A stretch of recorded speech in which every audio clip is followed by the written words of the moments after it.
Por favor, suscríbete. Este caso ocurre en Australia. En la década de 1960, una joven familia que caminaba por Darlinghurst, en Sydney, una noche de marzo de 1962, hizo un descubrimiento escalofriante. En un callejón oscuro yacía un hombre ensangrentado y casi sin vida. Era una víctima de 42 años. Había sufrido varias heridas de arma blanca. Sus pantalones estaban bajados y su zona íntima mutilada. Mientras los testigos corrían a llamar a la policía, el atacante regresó. El agresor arrastró a la víctima más adentro de las sombras para completar la horrible mutilación. Fue el tercer asesinato similar en el centro de Sydney en un año. Todos compartían la misma brutalidad y el miedo se extendió por la ciudad. Los residentes sabían que un despiadado asesino serial acechaba las calles. Amos Hugh Hurst era un obrero de 63 años que vivía en Brisbane, Queensland. Era amigable, pero solitario. Solía buscar compañía por las noches mientras bebía. El 19 de marzo de 1960, afuera de la bulliciosa estación Broma Street en Brisbane, Amos conversó con un migrante británico alto y de voz suave. El desconocido llegó y compartieron vino. Amos ya estaba algo borracho y ansiaba compañía, así que invitó al hombre a su pequeño departamento en la zona de Milton de la ciudad. Dentro del departamento, ambos hombres siguieron bebiendo hasta tarde. Amos se embriagó y perdió conciencia de su entorno. Fue alrededor de este momento cuando este migrante británico notó su falta de lucidez y el ambiente cambió. Sin aviso, este misterioso visitante sujetó con fuerza el cuello de Amos. Amos estaba tan borracho que no entendió nada hasta que jadeó desesperado. Pasaron unos instantes antes de que la presión subiera y la sangre brotara de su boca, manchando las manos del atacante misterioso. Mientras Amos peleaba, el hombre lo golpeó brutalmente en la cara, terminando con su vida. Tras matarlo, el atacante puso su cuerpo en la cama y le quitó los zapatos y pantalones a Amos. Finalmente, cubrió la cabeza de Amos con la sábana y la acomodó alrededor del cadáver. El asesino estuvo varios minutos en el departamento antes de irse en silencio. El cuerpo de Amos no se encontró hasta el 22 de marzo de 1963 días después. Nada en la escena sugería violencia o asesinato. La habitación parecía en paz. Amos estaba arropado en la cama como si solo se hubiera dormido. La autopsia indicó que murió por insuficiencia cardíaca debido a enfermedad coronaria avanzada. El forense no detectó signos de trauma o lucha, sin pruebas de crimen. Las autoridades concluyeron que la muerte de Amos fue natural. La brutalidad de esa noche estuvo oculta por años. El asesino, que se alejó libre de sospechas, quedó libre para atacar de nuevo, y de hecho lo hizo. Alfred Greenfield, de 41 años, vivía en las calles de Sydney. Los conocidos veían a Alfred como un vagabundo inofensivo que solía sentarse tranquilo en las bancas del parque. A menudo merodeaba por la bahía de Woolloomooloo en Sydney, manteniéndose al margen y solo. La noche del 4 de junio de 1961, Alfred se sentó solo en una banca en Green Park, frente al Hospital St. Vincent en Darlinghurst. Un desconocido le ofreció una bebida. Alfred agradeció la compañía y el alcohol. Se hicieron amigos y aceptó seguir al hombre misterioso a una zona desierta. El desconocido atrajo a Alfred con la promesa de más alcohol, llevándolo a un vestidor público de hombres aislado. Cuando Alfred quedó solo y acomodado, el hombre misterioso lo atacó violentamente. El atacante sacó un cuchillo de hoja larga y apuñaló a Alfred repetidamente, sin piedad. Le causó más de 30 heridas, enfocándose en el rostro de Alfred. Algunas en cuello y torso fueron fatales. El cuchillo cortó las arterias principales del cuello de Alfred. Él cayó al suelo, pero el asesino no había terminado. En un acto final perturbador, El atacante bajó los pantalones de Alfred con varios cortes rápidos. Cortó completamente los genitales de Alfred de su cuerpo. Colocó cuidadosamente los órganos mutilados en una bolsa de plástico. Unos dicen que tiró las partes del cuerpo, otros que las guardó unos días y luego se deshizo de ellas. Aprovechando la oscuridad, el atacante abandonó la escena y se dirigió al puerto. Tras el macabro hallazgo de un transeúnte, la policía llegó y encontró una escena de extrema brutalidad. El cuerpo de Alfredo estaba en el suelo, bañado en sangre y con muchas heridas de puñal en la cara y el cuello. El horror creció al ver que Alfredo no tenía sus partes íntimas. Los investigadores no tenían sospechosos inmediatos. La violencia extrema del ataque parecía no tener motivo, lo que sugería que el autor era alguien profundamente perturbado. Nadie presenció el hecho y nunca hallaron el cuchillo. Los periódicos locales explotaron los detalles de la muerte de Alfredo. Los reporteros rápidamente le dieron un apodo al asesino desconocido, el mutilador de Sydney, inspirado en su grotesca forma de actuar. Con esto, los detectives intensificaron sus patrullajes nocturnos alrededor de parques, baños públicos y estaciones de tren. La policía advirtió a vagabundos y hombres solos que fueran cautelosos y estuvieran alertas. El asesino seguía suelto y la ciudad esperaba ansiosamente, temiendo que pudiera atacar de nuevo. Ernest Cobbin, de 37 años y residente de Sydney, había atravesado tiempos difíciles y, como la víctima anterior, solía merodear por parques públicos. La noche del 20 de diciembre de 1961, Ernest caminaba cuando un desconocido, de voz suave, se le acercó. Un hombre misterioso ofreció a Ernest cerveza y compañía. Con pocos amigos y muchas ganas de beber, Ernest aceptó. El desconocido lo llevó a un baño público apartado, conocido localmente como un lugar tranquilo para beber después de horas. En un cubículo de concreto, dos hombres compartían cerveza y charla. Ernest no sabía que estaba solo y atrapado con un asesino serial. Mientras Ernest se relajaba, el desconocido silenciosamente se puso un impermeable de plástico transparente, una escena que literalmente aparece en la película Psicópata Americano. Esto era raro porque no llovía afuera, pero pronto se entendería por qué se puso el impermeable. El desconocido sacó un cuchillo y atacó rápidamente el cuello de Ernest. La hoja cortó y seccionó la yugular de Ernesto al instante. La sangre brotó y salpicó paredes, piso y al asesino. El impermeable fue elegido para proteger al atacante de la salpicadura. Ernest alzó los brazos en vano para defenderse, pero el atacante siguió apuñalándolo sin piedad. Con furia salvaje, apuñaló repetidamente a Ernest en la cara, la garganta y el torso. Se desplomó impotente contra las paredes ensangrentadas del cubículo. Luego, como antes, el asesino mutiló aún más el cuerpo de Ernest. Cortó las partes íntimas de Ernest con precisión experimentada.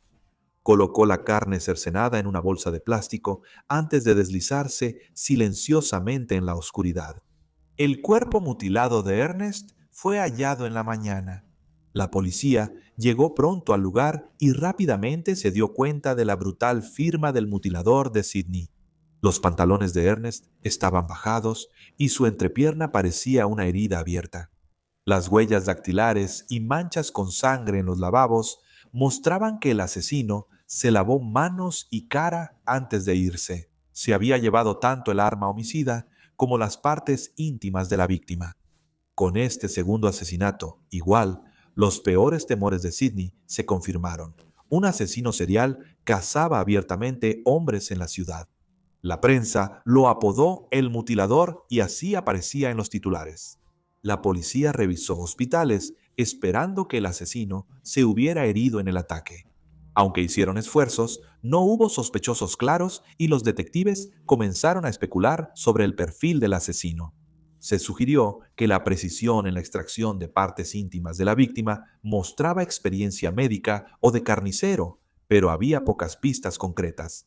Policías encubiertos comenzaron a patrullar los parques y zonas apartadas de Sydney por la noche, esperando interceptar al asesino antes de que atacara de nuevo. Con el tiempo, el mutilador de Sydney seguía escurridizo y la ciudad esperaba nerviosa otro ataque brutal. Frank McLean, de 42 años, tenía un fuerte hábito de beber. Frank, pese a su vida problemática, era conocido como un caballero que solía beber tranquilo en los bares de Sydney. La noche del 31 de marzo de 1962, Frank fue visto por última vez tomando en el Hotel Oxford en Darlinghurst tras el cierre del bar. Deambuló borracho sin saber que el mutilador lo observaba desde las sombras. El mutilador vio a Frank y lo siguió, esperando el momento para atacar. El mutilador se acercó a Frank y le propuso tomar más tragos en un callejón cercano. Frank era un tipo amigable y estaba increíblemente ebrio, así que simplemente aceptó. Juntos doblaron por una calle tranquila detrás de una fila de casas, pero el mutilador no estaba jugando con charlas triviales esta vez. De pronto, el atacante se abalanzó sobre Frank y le clavó el cuchillo en la garganta. Frank gritó sorprendido e intentó defenderse, pero sus lentas reacciones y el factor sorpresa lo dejaron indefenso. El asesino apuñaló a Frank de nuevo, esta vez en la cara. Luego le dio un golpe brutal que hizo que Frank cayera al suelo mientras yacía sangrando. El mutilador se preparó para realizar su ya conocido acto de mutilación, pero en ese mismo momento, unas voces resonaron por el callejón oscuro. Un hombre y una mujer irrumpieron sin saberlo en la escena.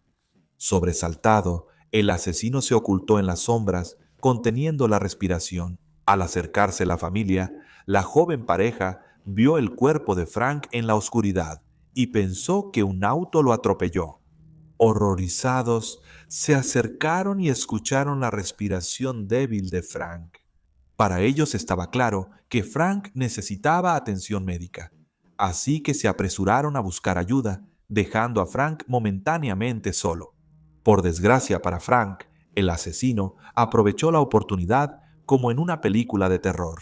Mientras buscaban ayuda, el asesino salió y arrastró a Frank más profundo en las sombras. Con fría determinación, siguió atacando y apuñaló a Frank varias veces hasta que dejó de moverse.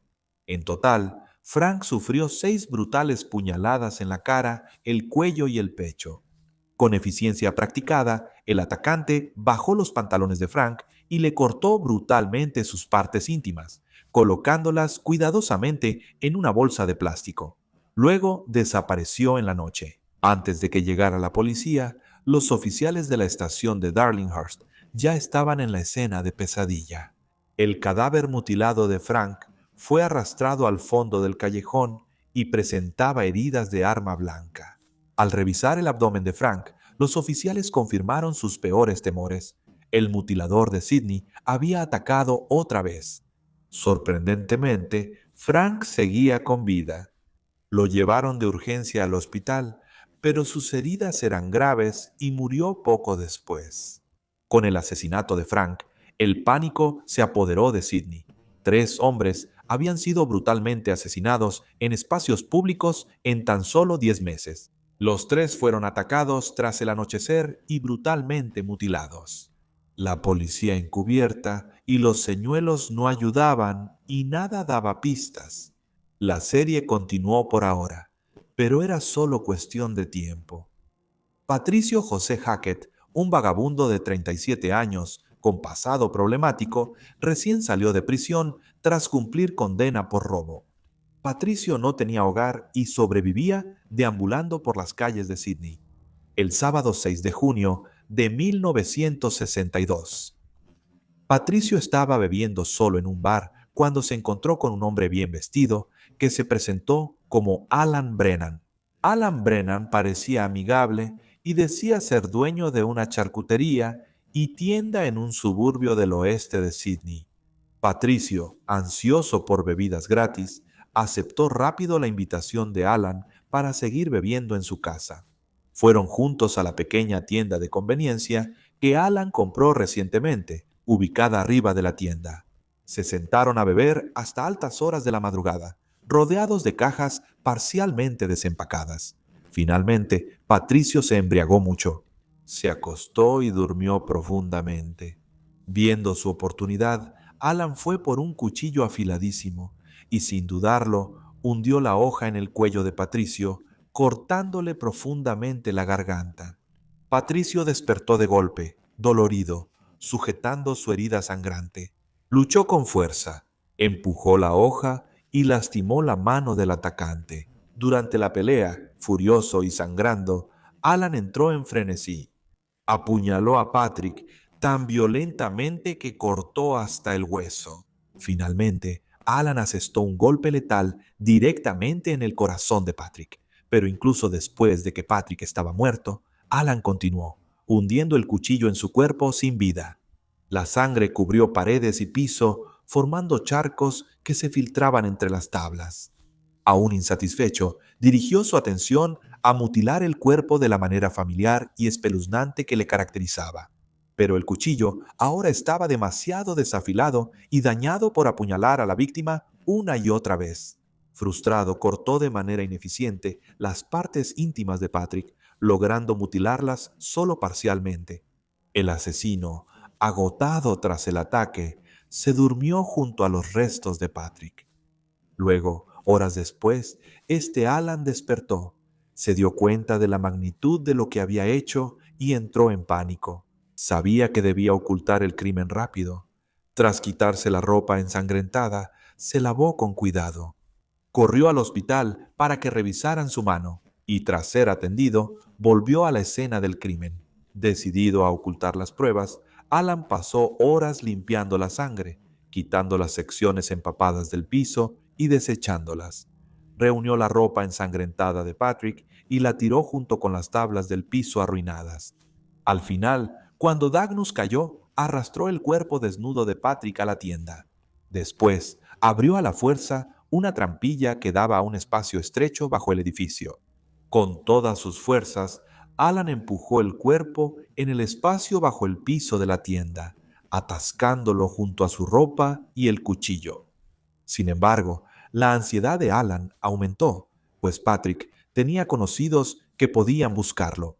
Un taxista los vio viajar juntos desde el lugar donde bebían hasta su tienda, y quizá recuerden su rostro.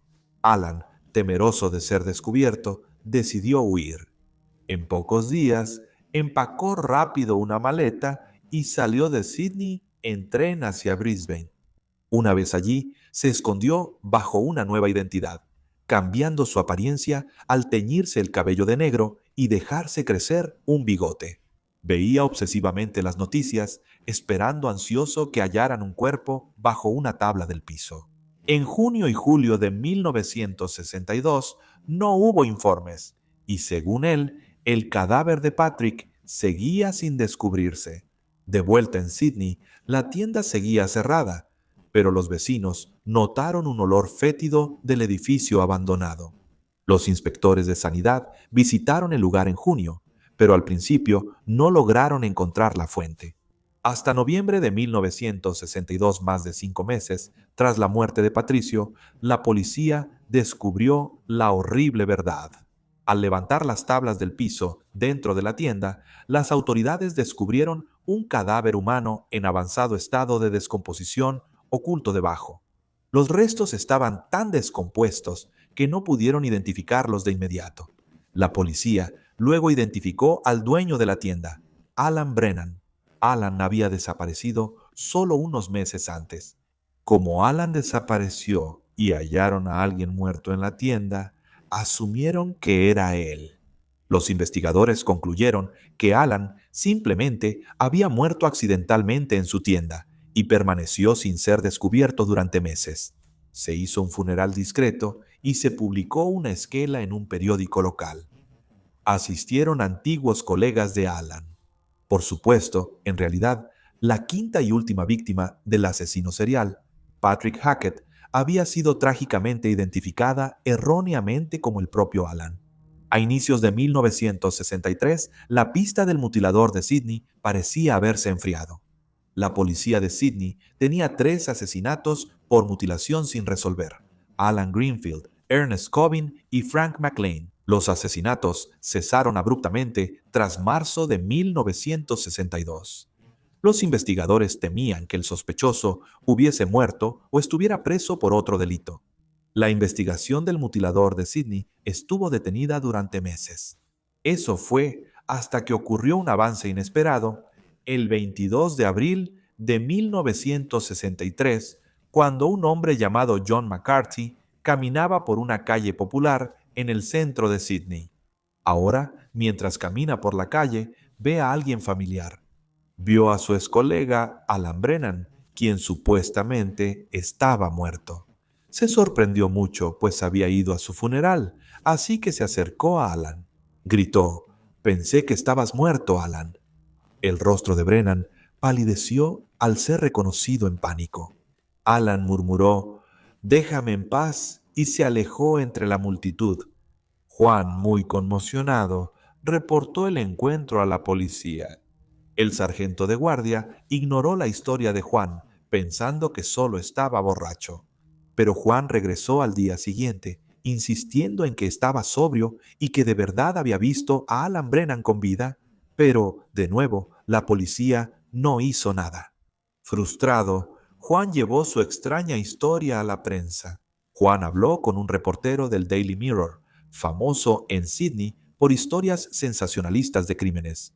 Al contar que vio a un hombre supuestamente muerto con vida en Sydney, el reportero se intrigó. Este reportero creía que había más en la historia. En abril de 1963, el Daily Mirror publicó un artículo titulado «El caso del cadáver ambulante». El reportaje cuestionaba la verdadera identidad del cuerpo enterrado como Alan Brennan. El artículo sensacionalista obligó a la policía a actuar. Avergonzadas, las autoridades obtuvieron rápido una orden para exhumar el cadáver enterrado como Alan Brennan. Al abrir el ataúd y examinar los restos, se reveló la verdad. Las huellas dactilares confirmaron que el cadáver no era Alan Brennan. En su lugar era Patrick Hackett, un exconvicto que había desaparecido solo unos meses antes. Los forenses examinaron sus huesos buscando señales de heridas de arma blanca. Y no les tomó mucho tiempo descubrir algo horrible. Había evidencia de la mutilación de sus genitales. La policía finalmente se dio cuenta de que Alan nunca murió. En realidad, Alan Brennan era el asesino que habían estado buscando. Era el mutilador de Sydney. Al fin, los investigadores comprendieron por qué los asesinatos pararon de repente. Fue porque el asesino fingió su muerte por accidente. Tras esta revelación, la policía de Sydney buscó con urgencia a Alan Brennan para evitar otro asesinato. Las autoridades hallaron una foto antigua de Alan de cuando trabajaba en el servicio postal. Usando esta imagen, la policía creó un retrato hablado y lo difundió ampliamente. Los investigadores sospechaban que había huido a otro estado. El mutilador se mudó a Melbourne y vivía bajo el nombre falso de David Allen. Trabajó como portero de ferrocarril en la estación Spencer Street de Melbourne. Intentó cambiar su apariencia, pero sus compañeros reconocieron en el retrato hablado de la policía el gran parecido con David Allen. El 13 de mayo de 1963, la policía de Melbourne recibió pistas de empleados ferroviarios sospechosos. Así que se apresuraron a la estación Spencer Street. Los oficiales vieron al sospechoso que coincidía con la descripción de Alan. Alan fue arrestado rápidamente y lo llevaron a la estación. Bajo interrogatorio, confesó. Él confesó ser el mutilador de Sydney y responsable de los 5 asesinatos entre 1960 y 1962. Y luego les dio su verdadera identidad. Su nombre no era Alan Brennan, era William MacDonald. Había usado identidades robadas y falsas, incluyendo Alan Brennan y David Allen, para evadir la captura. William parecía casi aliviado de confesar. Los investigadores notaron su frialdad. Describió calmadamente los brutales asesinatos y explicó que lo impulsaba un impulso irresistible de matar. En su declaración detallada, William compartió su retorcido motivo. Relató un trauma en su adolescencia, cuando un oficial superior del ejército británico lo agredió.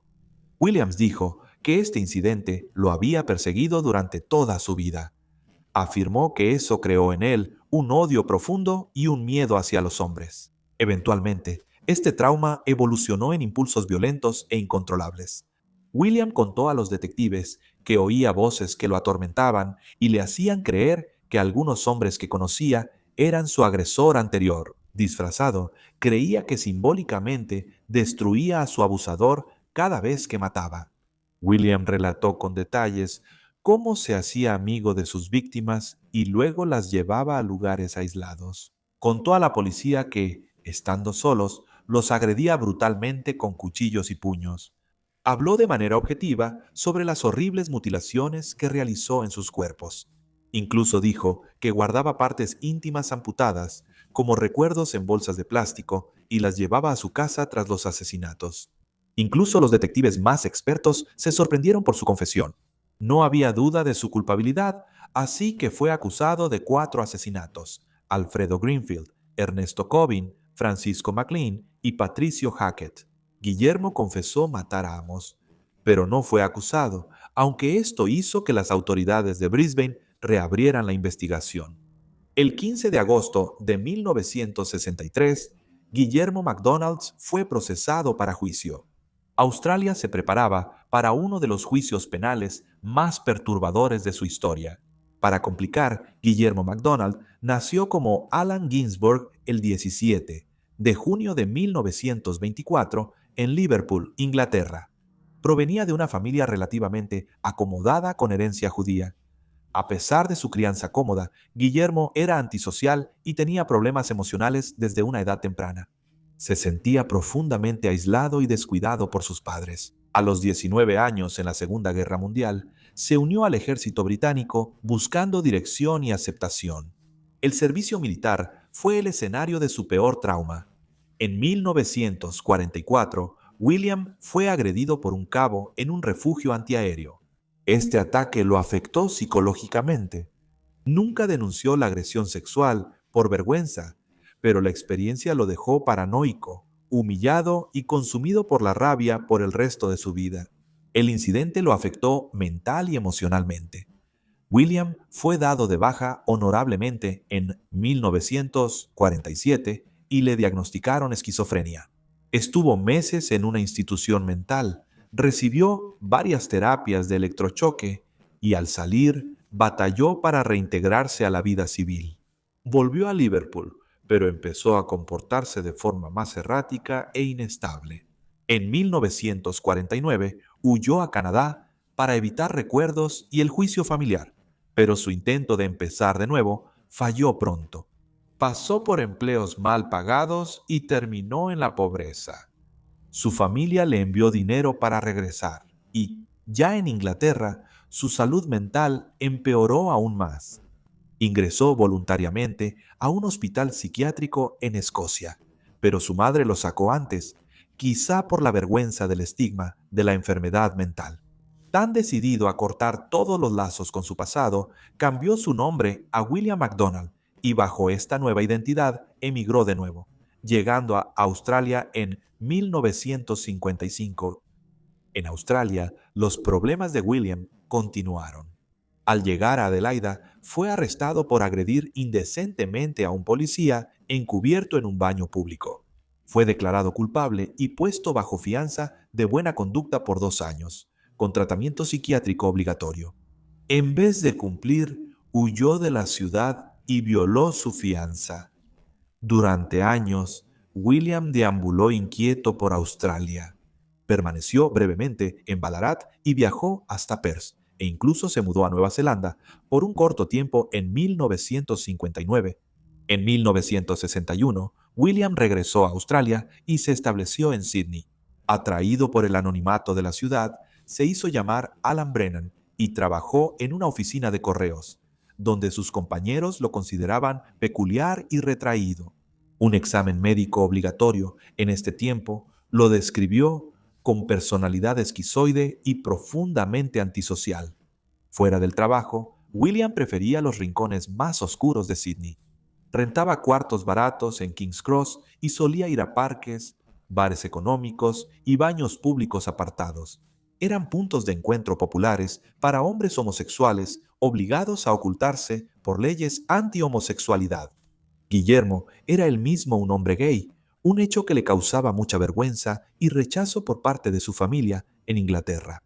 Se dice que Guillermo estaba obsesionado con Jack el Destripador y tenía oscuras fascinaciones con la mutilación y la muerte. En esta zona de Sydney, el impulso reprimido de Guillermo de matar explotó violentamente.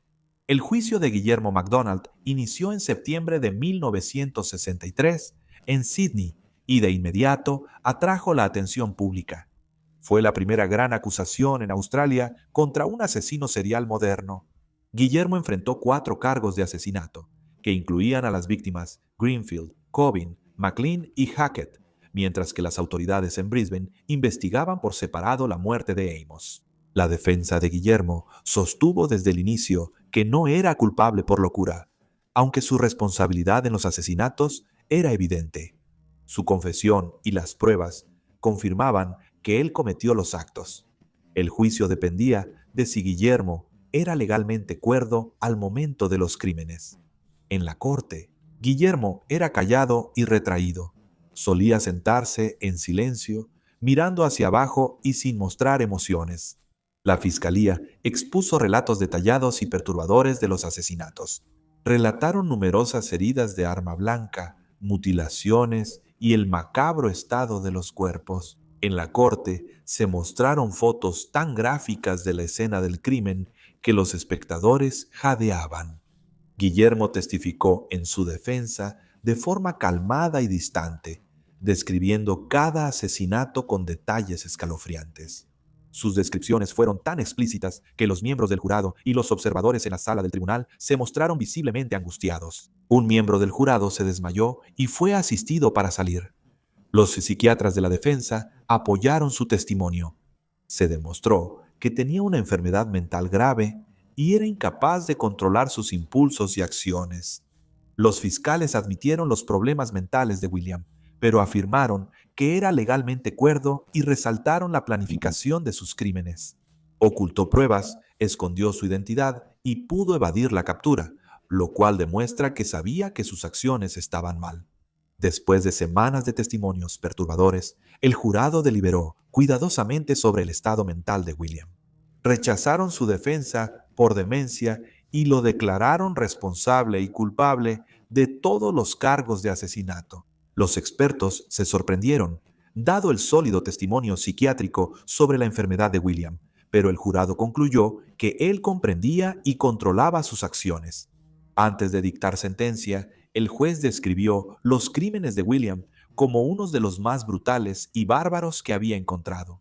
Destacó que William no mostró remordimiento ni pesar por sus víctimas. El mismo William admitió que mataría de nuevo si quedaba libre.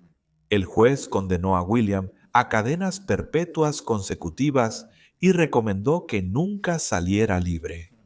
William no reaccionó al escuchar la sentencia. Lo encarcelaron, asegurando que pasaría el resto de su vida en prisión. Afuera del tribunal, la multitud aplaudió el veredicto, aliviada de que el mutilador de Sydney fuera retirado de la sociedad.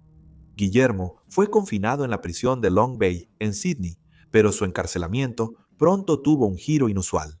Tras su sentencia, las autoridades certificaron a Guillermo como criminalmente insano. Lo llevaron a un hospital psiquiátrico y después a una instalación de alta seguridad para criminales peligrosos en Nueva Gales del Sur. Guillermo estuvo años en esta clínica psiquiátrica recibiendo tratamiento continuo. Su condición se estabilizó y fue regresado a la población general en el Centro Correccional de Long Bay. En la prisión, Guillermo se adaptó bien. Los demás presos lo llamaban Bill, y él se ajustó tranquilo a la vida tras las rejas. Guillermo llegó a ser el recluso con más tiempo continuo en el sistema penitenciario de Nueva Gales del Sur en los años 90 y 2000. Era un hombre anciano y retraído, muy distinto al asesino violento de los años 60. Guillermo nunca mostró remordimiento genuino durante su encarcelamiento. En las entrevistas, hablaba de sus crímenes con calma y admitía que sus impulsos violentos nunca se fueron del todo. En una ocasión, declaró muy claramente que si alguna vez lo liberaban, fácilmente podría haber matado de nuevo. Aunque periódicamente era elegible para revisiones de libertad condicional, William constantemente rechazaba la posibilidad de ser liberado. En un raro comentario público en 2003, explicó: "No tengo ningún deseo de salir y vivir afuera. No duraría ni 5 minutos". En Brisbane, las autoridades reabrieron el caso de Amos Hearst tras la confesión de William. Por la descomposición avanzada y falta de pruebas, la muerte de Amos no se consideró oficialmente asesinato. William admitió su responsabilidad, pero su caso se cerró con un veredicto abierto. Pasó más de 50 años en prisión. El 12 de mayo de 2015, murió bajo custodia a la edad de 90 años en el Hospital Príncipe de Gales en Sídney. La muerte de William cerró un capítulo sombrío en la historia australiana. Es considerado el primer asesino serial documentado de Australia, y su apodo, el mutilador de Sídney, sigue causando horror hoy en día.